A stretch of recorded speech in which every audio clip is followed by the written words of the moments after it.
प्रभु का धन्यवाद हो आज के सुंदर दिन के लिए। प्रभु ने हम सबको देखने का मौका दिया, इसके लिए हम प्रभु को धन्यवाद देते हैं। मैं पास्टर गैब्रियल मरांडी आपके सामने नए मैसेज के साथ उपस्थित हूँ। आज का मैसेज है परमेश्वर की दया। आज का नया मैसेज है, संदेश है परमेश्वर की दया। हम लोग पहला वचन देखेंगे। परमेश्वर की दया आनंद काल से है। भजन संहिता 25 का 6 पद में लिखा है, हे यहोवा अपनी दया और करुणा के कामों को स्मरण कर, क्योंकि वे तो आनंद काल से होते आए हैं। प्रभु का धन्यवाद हो। यहाँ पर दाऊद राजा लिखा है, परमेश्वर से विनती कर रहा है, प्रार्थना कर रहा है कि हे यहोवा अपनी दया और करुणा के कामों को स्मरण करना। मेरे जीवन में, मनुष्य के जीवन में, संसार में जैसे तूने दया और करुणा को प्रकट किया है, उस दया और करुणा को स्मरण करना। प्रभु जी याद करना कि कैसे तूने पापियों को उठाने के लिए, पिसे हुओं को उठाने के लिए, कैसे रोगियों को चंगा करने के लिए इस संसार पर आकर के तूने चंगाई का काम किया है, कैसे उठा करके खड़ा किया है। इस बात को स्मरण करना प्रभु जी। प्रभु का धन्यवाद। इस तरह से यहाँ पर दाऊद राजा लिखा है। और हम लोग दूसरा वचन देखेंगे, परमेश्वर दया से भरा हुआ है। प्रभु का धन्यवाद। यहाँ याकूब 5 का 11 पद में लिखा है, देखो हम धीरज धरने वालों को धन्य कहते हैं। तुमने आयूब के विषय में सुना ही है, और प्रभु की ओर से जो उसका प्रतिफल हुआ उसे भी जान लिया है, जिससे प्रभु की अत्यंत दया और करुणा प्रकट होती है। हम लोग आयूब के जीवन में देखते हैं कैसे परमेश्वर ने उनके जीवन में काम किया। उनके जीवन में बहुत सारी विपत्तियां आए, मुसीबतें आए, यहाँ तक कि उनके परिवार ही चल गए सारे। लेकिन फिर भी आयूब ने परमेश्वर को नहीं छोड़ा, बल्कि हर एक मुसीबत में, हर एक कठिनाइयों में, हर एक विपरीत परिस्थिति में प्रभु के नाम को लेना नहीं छोड़ा, बल्कि लेते रहा। और इस तरह से प्रभु के अनुग्रह उनके जीवन में पाया गया, और इस तरह से परमेश्वर की दृष्टि में धन्य व्यक्ति बना हुआ रहा, और परमेश्वर की दृष्टि में वो अडिग और अटल बना रहा। प्रभु का धन्यवाद। हमारे जीवन से भी परमेश्वर यही चाहता है कि हम भी आयूब की जीवन की नहीं, अपने जीवन को हम परमेश्वर के वचन पर, परमेश्वर के मार्ग पर हम चलाएं, ताकि परमेश्वर की दृष्टि में हम धन्य व्यक्ति रहें। जितना भी मुसीबतें आए, जितना भी परेशानी आए, परमेश्वर की योग्य बने रहे। परमेश्वर की यही इच्छा है हमारे जीवन से। और आज तीसरा वचन को देखेंगे, परमेश्वर दया करने में आनंदित होता है। परमेश्वर दया करने, जो भी व्यक्ति परमेश्वर की ओर से दया करता है किसी दूसरे व्यक्ति पर, तो ये दया को देख करके परमेश्वर आनंदित होता है, प्रसन्न होता है कि कैसे मेरे लोग दूसरों के प्रति दया को प्रकट करता है। और हम लोग देखेंगे मीका 7 का 18 पद में, वहाँ पर लिखा है, तेरे समान ऐसा परमेश्वर कहाँ है जो अधर्म को क्षमा करे और अपने नीच के बचे हुए अपराध को ढांप दे। वह अपने क्रोध को सदा बनाए नहीं रखता, क्योंकि वह करुणा और से प्रीति रखता है। हमारा प्रभु परमेश्वर करुणा से प्रीति रखता है। इसीलिए वो जो भी व्यक्ति पिसे हुए व्यक्ति है, उस व्यक्ति पर परमेश्वर के लोग, परमेश्वर के शिष्य, परमेश्वर के भक्त, परमेश्वर का प्रजा दया करता है उन पर। तो इस दया को देख करके परमेश्वर प्रसन्न होता है कि मेरे प्रजा, मेरे लोग, मेरा शिष्य दूसरों पर दया प्रकट कर रहा है, और जिसके कारण से मैं अत्यंत प्रसन्न हूँ। इस बात को परमेश्वर अपने वचन के अनुसार लोगों को सिखाता है, इस संसार के लोगों को सिखाता है कि परमेश्वर दया को देख करके आनंदित होता है।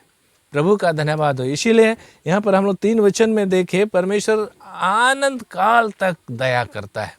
कभी भी उनका कोई सीमा या कोई लिमिट नहीं होता। वो किसी विशेष समय पर या विशेष व्यक्ति पर दया करता है, करुणा करता है, वो नहीं होता, बल्कि वो आनंद काल तक किसी भी व्यक्ति पर वो दया करता है, करुणा करता है। जितना भी पापी हो, जितना भी अपराधी हो, हमारा प्रभु परमेश्वर दया करने में आगे रहता है, और इस तरह से मनुष्यों के जीवन को संवारने में आगे रहता है। प्रभु का धन्यवाद हो। आयूब के जीवन में हम देखते हैं, उनके जीवन में विपरीत परिस्थिति आई और कभी भी परमेश्वर उनको नहीं छोड़ा। परमेश्वर का नाम लेता रहा उनके जीवन में, उनके परिवार मर मिट गए, उनसे दूर चले गए और इस तरह से फिर भी परमेश्वर का नाम लेना नहीं छोड़ा।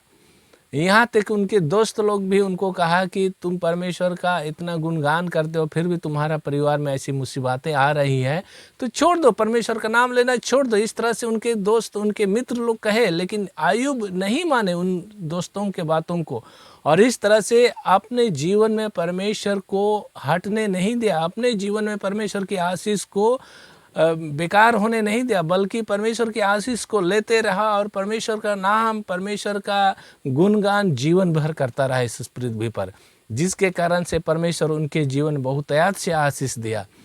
और इस तरह से शैतान भी उनके जीवन में आए और इस तरह से परमेश्वर के खिलाफ काम करे करके, लेकिन फिर भी जितना भी परीक्षाएं आई शैतान के द्वारा, अय्यूब ने उन परीक्षाओं में सफल हुआ और परमेश्वर का नाम लेता रहा। प्रभु का धन्यवाद हो। हमारे जीवन से भी यही चाहता है हमारा प्रभु परमेश्वर। विपरीत परिस्थिति आती है, मुसीबतें आती हैं, बीमारियां आती है और इस तरह से बहुत सारी समस्याएं आती है परिवार में, तो भी यहाँ पर अय्यूब के जीवन से हम सीखते हैं कि परमेश्वर का नाम लेना है, क्योंकि स्वर्ग ले जाने वाला प्रभु परमेश्वर ही है, हमको शुद्ध और पवित्र करने वाला प्रभु परमेश्वर ही है और हम पर दया और करुणा करने वाला परमेश्वर ही है और दूसरा कोई नहीं है इस संसार पर। क्योंकि हम मीका में देखते हैं 7:18 में कि तेरे समान कौन है प्रभु जी जो हम उसकी ओर ताकें, उनके नाम से हम प्रार्थना करें। तू आनंद काल तक दया करने वाला है, तू करुणा निधान है और विपरीत परिस्थिति में भी जब भी हम पुकारे तू हमारे सामने प्रकट होता है, हमको अपने विपरीत परिस्थिति से तू निकालता है, जिसके कारण से हम निकास पा करके हम आनंदित हो जाते हैं कि प्रभु हमारा महान है, प्रभु हमारा महान है, हमारा प्रभु परमेश्वर हमको कभी नहीं छोड़ता। प्रभु का धन्यवाद हो। इस संसार पाप में पड़ा और इस तरह से पाप करते करते पाप के दासत्व में पूरा संसार के लोग फंस गए, तो भी परमेश्वर ने अपनी योजना बना करके इस संसार को बचाना चाहा, जिसके कारण से आज उस बचाव के कारण पूरे संसार के लोग ऋणी हैं परमेश्वर के। उस ऋणी होने के नाते हम परमेश्वर को क्या दे सकते हैं? कुछ नहीं दे सकते हैं, बल्कि हम टूटे फूटे हृदय से, मन से परमेश्वर का नाम ले सकते हैं, प्रार्थना कर सकते हैं और यही परमेश्वर की दृष्टि में अनमोल है, यही परमेश्वर की दृष्टि में धर्मी गिना गया। और वर्तमान समय में भी हम देखते हैं परमेश्वर की नाम से जो विनती करता है, प्रार्थना करता है, परमेश्वर की दृष्टि में वो महान व्यक्ति है, धन्य व्यक्ति है। प्रभु का धन्यवाद हो।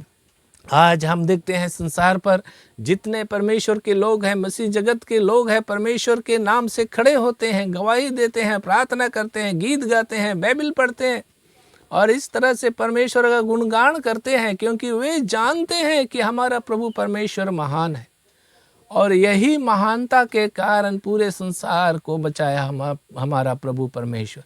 आज हमारा प्रभु परमेश्वर हर एक के जीवन में, हर एक के मुसीबतों में, हर एक के समस्याओं में वो दखल देता है कि प्रभु परमेश्वर दखल देता है कि मैं तुझे बचाऊंगा, मैं दया करूंगा, तुझ पर करुणा करूंगा, अनुग्रह करूंगा और तुझको मैं बचाऊंगा, मैं तुझे नाश होने नहीं दूंगा, बल्कि तुझको बचा करके मैं अपनी डेहरी में खड़ा करूंगा।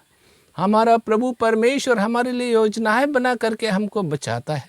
प्रभु का धन्यवाद हो, क्योंकि इन वचनों से हमने देखे, अय्यूब के जीवन में देखे और मीका में लिखा है, तेरे समान ऐसा परमेश्वर कहाँ है जो अधर्म को क्षमा करे। प्रभु का धन्यवाद हो। हमारा प्रभु परमेश्वर अधर्म को क्षमा करने वाला है। कभी भी वो गंदगी में मनुष्यों को रहने देना नहीं चाहता, बल्कि उनको स्वच्छ रखना चाहता है, मनुष्यों को स्वच्छ रखना चाहता है, मनुष्यों को अच्छी चीज़ें देना चाहता है। इसीलिए परमेश्वर उनको साफ सुथरा करके अपनी ड्यूटी में लाता है, उनके पापों को क्षमा करता है, अपराधों को ढांप देता है, हिम की नए श्वेत बनाता है और इस तरह से परमेश्वर अपने ड्यूटी में खड़ा करता है, युगानुयुग उनके दृष्टि में बना रहता है। प्रभु हमारा परमेश्वर है जो महान है। प्रभु हमारा सामर्थी है जो विपरीत परिस्थिति में अपने सामर्थ के कामों के द्वारा हमको बचाता है। प्रभु हमारा अनुग्रहकारी है, जो हम पर दया करके करुणा करके हमको बचाता है। प्रभु ही है जो इस संसार पर हमको स्थिर करता है, दृढ़ करता है। प्रभु का धन्यवाद हो। इस वचन से प्रभु आप सबों को आशीष दे।